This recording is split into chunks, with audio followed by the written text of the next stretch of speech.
Good morning again. Welcome back. I appreciate you coming back to this channel as we share the experience of relocating from the US to Ghana or Africa and some of the things that you'll find different. Because if you don't share it, you might get disappointed when you get here. These are things that we are very used to. We don't seem to mind or we don't complain much about it. We live with it. Some of them are standard issues, which is okay, and then others are maybe political negligence or systemic failures, or maybe there's a standard of life in Africa. So you need to put out your mind to it. So the first one I'll tell you is gadgets. When you're coming to Africa, especially from the US. So because Ghana, we have the UK standard of a lot of things.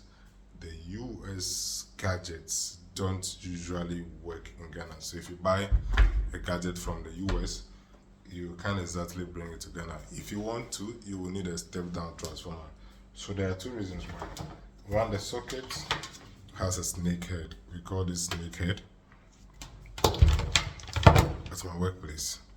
Okay, but you'll be thinking, if this is just the problem, why not just cut it off and put a 13 amps plug back?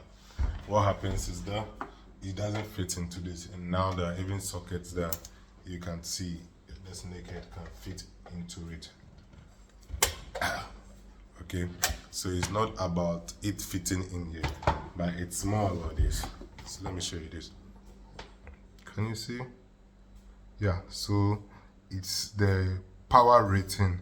So in the US, the power rating is 110 to 120 volts. And then in Ghana, the power rating is 200 to 220 volts. So what that means is that if you plug a US gadget into our socket, if you manage to force it in and you switch it on, your gadget will burn. So usually when you come so fresh, socket is a socket, it fits in, you switch it on, your gadget can burn. So you shouldn't do that. What you should do, you should check when you are buying that the rating there is from 100 to 240. That means it has a good tolerance. High quality gadgets do have that, especially when they are producing for global usage. Or you buy a step down transformer, okay, before you use it. So don't force your US gadgets into Ghanaian sockets, you are going to lose them completely. The second one is the water. So the water pressure, oh, my goat is not talking.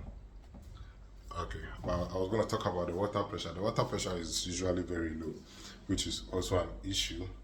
One, the water supply is not very consistent and reliable because of our Ghana waterworks system. An average Ghanaian community, the usual ones, you would get water for 3 to 4 days in a week. The other days you don't have water, so you need to do water storage. So you would usually have rooftop mounted poly tanks, and then depending on how much water you need to store, you have a ground water tank. Now what happens is this: if you use rooftop and it's coming down by gravity, the pressure of the water is so low, not too low, it's just not as high and pumping full like you would have in the US. So people usually complain that the pressure is not good enough, the pressure is not good enough. So what you should do is put in an inline pump. Now when you put in an inline pump, it becomes almost too high, so you see the whole place shaking and the leg. So it's a decision you need to make. Either you acclimatize to the one we have here, or you put an inline pump. And the other issue, so if you bring your own faucets, if you manage to buy US faucets, the pressure that will be coming inside will be so low. Okay, but if you buy a local faucet, it could be manageable. Okay, then the next one would have been internet. So the internet, it's not too expensive if you look at it dollarized, but if you look at it in Ghana, it's expensive for internet being provided by Africa.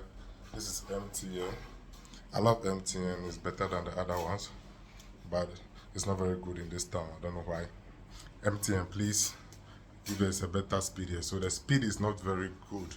The speed is not going to be as fast as it will be out there. So when you come, you don't expect a super fast internet. Okay, you know that it's going to be something you need to tolerate, sort of. Okay, I'm trying to grab my this thing. Yeah. Then the other thing is because of I spoke about power, but I didn't spoke about the fact that it's not reliable. It's not always coming, so we usually have stuff like this change over switch to switch between light, the national grid and solar, or the national grid and generator. Now we're moving away from generators because generators are so noisy. So we wish we didn't have to work with generators, but it is what it is. Then the next one I'm going to talk to you about is the road. So the road to your house is going to be brown. I once had a customer who said the road is brown. Yes, the road to your house is going to be brown. Now, what happens is the bigger developments in Accra, like city developments, they have been able to solve or salvage these issues by investing in the roads themselves. By putting massive polytanks, by putting big generators and the like. But if you come to a regular space, a regular Ghanaian home, we have this kind of road. And we don't complain about it. We don't complain. This is actually one of the best roads that you can have in a regular Ghanaian community. It's been graded not too long ago because there's a developer here who has interest in fixing the road. So there is a way that he gets community revenue and he used to fix the road. And people feel, oh, why can't the community come together and fill it? Ghanaians don't work like that. We wait on the government and the government takes forever to come. Okay, so your road is going to be brown and it is what it is. Unless you get a more prime location of the main road where the land is more expensive, then your theory of the land is cheaper in Africa changes. So what causes that is this. It's called utility infrastructure investment. So usually the government does it or a developer does it. So if the developer builds the road,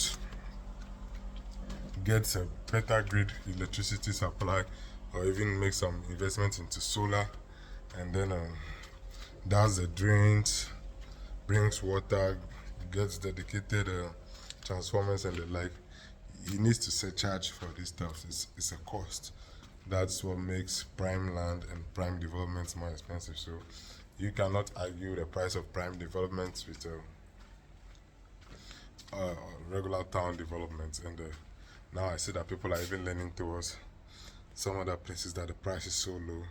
It's because there has been no investment done in the place. Okay, if you see this community, you see that there's been a lot of investments done. Okay, so you get more value for your money. So you can see the polytanks. If you can see the polytanks, this is for water storage. Okay, that's the next thing. Now the last thing is this: money. If you want to bring money on the plane, you shouldn't bring more than $10,000 in cash, and that is not enough to buy a car that you would like or a house that you would like. So you'll be tempted to think you can come with a check and use it. It's not going to work. There's offshore clearing is very difficult and expensive, and the banks shy away from it. What you can do is you can come with how is this thing called? ATM card to also do petty expenditure. But what happens with the ATM card is you can't spend big money as well. You can hardly even cash out $1,000 from the ATMs in Ghana, and you are not going to get dollars. You get cedi. So you are talking about equivalent. Okay, so you realize that it's for daily livelihood and like. But if you want to move big money, you have to do a wire transfer, and wire transfers you have to be present in person in the US. Okay, so you do a wire transfer to the developer, you do a wire transfer to the car dealer, which has its cost of transfer, commission on charges, and then risk issues. But that's what happens with big cash. Okay, so you need to think about it and make that kind of decision. So cash is going to be scarce. Cash, not that, not cash. Money is scarce. Cash is easy. Cash is all over the place, but money is scarce. So you realize that you have money, but you can't get your own money. You go to the bank and you think, why are they not talking to you? Why are they not picking my calls? Just I have the check here, and they're like, wow. It's just the way it is here, okay, and you can't help it, okay. That's the issue. So yeah, I thought we should share this. These are experiences that we've had in the last 1 week. I've had some of this before, but it dawns on me more and more. I don't take it lightly when people watch my videos to the end because I don't think I'm good at making videos. So yeah, I appreciate you if you watched the video to this stage. Let me know your experiences. Let me know how you were able to manage it, how you went about it. Let me know what you think. Let me know your expectations. Ask questions. Share this video with people who intend to calm down, people you think it can benefit, and together we can make things better. I appreciate your time. Subscribe if you are new to this channel, and see you in the next one.